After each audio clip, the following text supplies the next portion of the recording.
Posisi pada tumpuan itu besinya silahkan taruh di atas sahabat PU. Kemudian ketika sampai di lapangan ini besinya diturunkan ke bagian bawah. Kemudian ketika sampai ke tumpuan lagi silahkan besinya dinaikkan ke atas.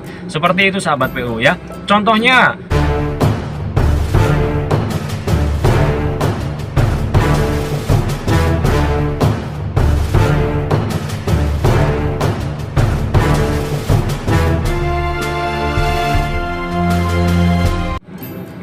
halo sahabat PU, pada kesempatan kali ini saya akan membahas tentang beton bertulang. Nah, apa itu beton bertulang? Terutama yang belum tahu nih.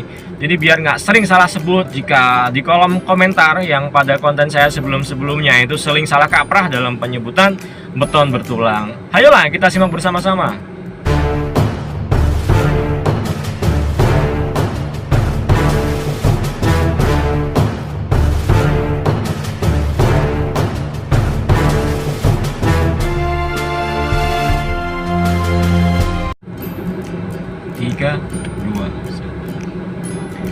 Halo sahabat PU, jadi gini, pada kesempatan kali ini saya mau bahas tentang beton bertulang ya. Ini terutama buat sahabat PU yang masih pemula atau yang pengen tahu tentang dunia konstruksi bangunan, atau lebih spesifik lagi ke konstruksi beton bertulang ya. Saya akan mulai dari apa sih beton bertulang ya. Kita bagi dua kata dulu. Yang pertama adalah beton ya. Beton itu adalah campuran antara semen, pasir, kerikil, dan juga air yang digabung menjadi satu dengan takaran-takaran tertentu. Itu namanya beton ya. Kemudian bertulang ya. Jadi beton itu memiliki tulangan. Nah, tulangan ini identik dengan besi atau sebut saja baja seperti itu. Nah, beton itu mampu menahan atau kekuatannya ya, kekuatannya. Beton itu peranannya itu dia mampu menahan gaya tekan. Jadi beton itu mampu jika ditekan itu maksudnya sahabat PU, itu dia kuat ya, dia kuat, tidak mudah jebol. Nah, itu beton ya. Kemudian tulangan. Nah, tulangan itu mampu menahan tarikan atau gaya tarik. Nah, buktinya sahabat PU coba kalau ada besi itu coba tarik-tarik, itu kuat nggak? Nah, ya kan? Nah, berarti dalam sebuah struktur atau jenis konstruksi beton bertulang itu adalah satu konstruksi yang dapat menahan beban tekan dan juga beban tarik, yaitu namanya konstruksi beton bertulang. Seperti itu sahabat PU. Nah, kemudian jenis beton itu ada dua ya. Yang pertama adalah side mix, yang kedua adalah beton ready mix ya. Side mix itu ya bahasa gampangnya adalah ngaduk di tempat ya. Bisa pakai cangkul, bisa pakai sekop, bisa pakai cetok, bisa pakai molen ya, atau dan lain-lain. Yang intinya diaduk di tempat dengan perbandingan tertentu ya. Rekomendasinya adalah dengan menggunakan perbandingan 1:2:3 ya. Yang mana 1 adalah semen, kemudian 2 adalah pasir, dan 3 adalah kerikil. Ini adalah perbandingan volume sahabat PU. Jadi misal begini, 1 ember semen dituang ke dalam molen ya kan. Kemudian dimasukkan lagi 2 ember pasir dituang ke dalam molen ya. Kemudian 3 ember kerikil atau koral dituang ke dalam molen. Kemudian diaduk, kemudian ditambah air. Nah, itu yang dimaksud perbandingan 1:2:3. Itu cukup kuat untuk konstruksi. Nah, kemudian saran lagi untuk beton side mix ini masih oke lah kalau kita buat untuk konstruksi rumah tinggal 2 lantai, 3 lantai itu masih oke. Jika selebihnya misal 4 lantai atau lebih tinggi, itu saya sarankan menggunakan ready mix. Nah, apa itu ready mix? Ready mix adalah kita pesan ya, bisa telepon, bisa datang ke toko penjual beton itunya langsung ya. Itu adalah beton yang sudah siap untuk langsung dituang ke bagesting. Jadi kita pesan kemudian diantar ya, yang biasanya pakai truk-truk molen besar itu. Nah, itu namanya ready mix.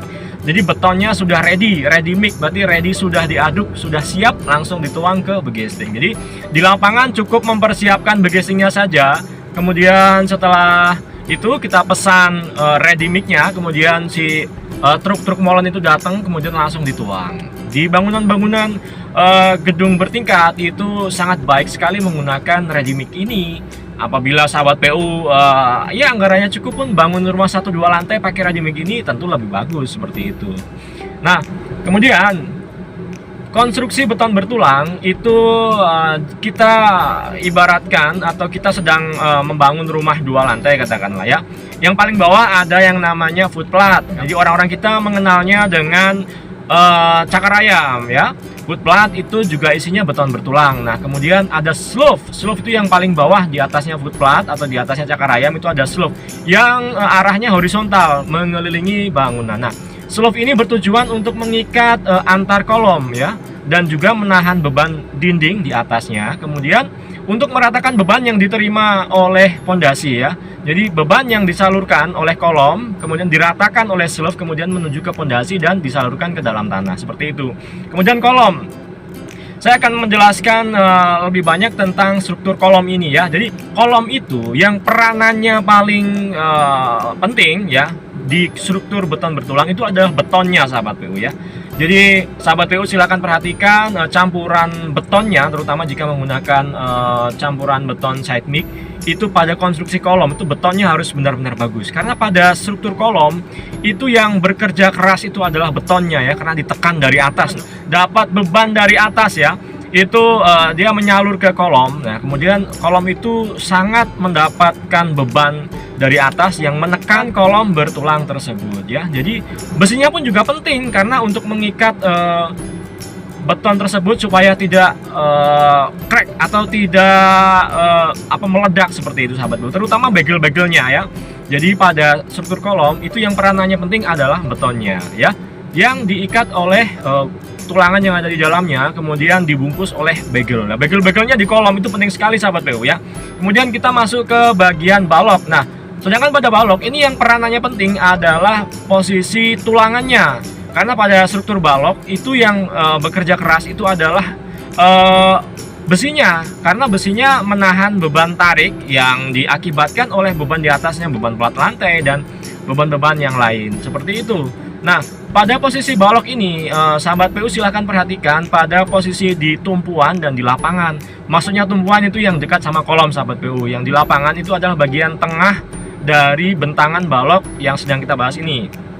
Nah, posisi pada tumpuan itu besinya silahkan taruh di atas sahabat PU. Kemudian ketika sampai di lapangan ini besinya diturunkan ke bagian bawah. Kemudian ketika sampai ke tumpuan lagi silahkan besinya dinaikkan ke atas. Seperti itu sahabat PU ya. Contohnya jika dalam sebuah balok itu besinya berupa 5D13 katakanlah begitu. Nah, 5 itu yang 2 di bawah, yang 3 di atas. Nah, itu di tumpuan. Kemudian kita maju ke tengah sampai 1/4 bentang ya, kemudian diturunkan ya di tengah. Di lapangan diturunkan setengah kali bentang. Nah, itu besi yang 3 di bawah, kemudian yang 2 jadi di atas. Jadi dibalik seperti itu. Kemudian sampai ke tumpuan lagi, maka yang 3 di atas, kemudian yang 2 di bawah ya. Jadi untuk konstruksi balok beton bertulang, perhatikan posisi tulangannya seperti itu sahabat PU. Saya pikir itu dulu ya. Capek juga ternyata ngomong seperti ini. Nah, saya lagi di mobil nih sahabat PU, kebetulan lagi menunggu seseorang. Jadi sambil menunggu, saya pikir ada hal yang harus saya sampaikan kepada sahabat PU semua, supaya sahabat PU semua teredukasi ya. Jadi saya pengennya sih sahabat PU juga belajar, kita belajar bareng-bareng ya. Jadi biar yang ngikutin channel saya ini supaya teredukasi, terinspirasi, dan dapat mengambil manfaat dari apa yang saya bagikan ini sahabat PU. Demikian ya yang dapat saya sampaikan. Terima kasih.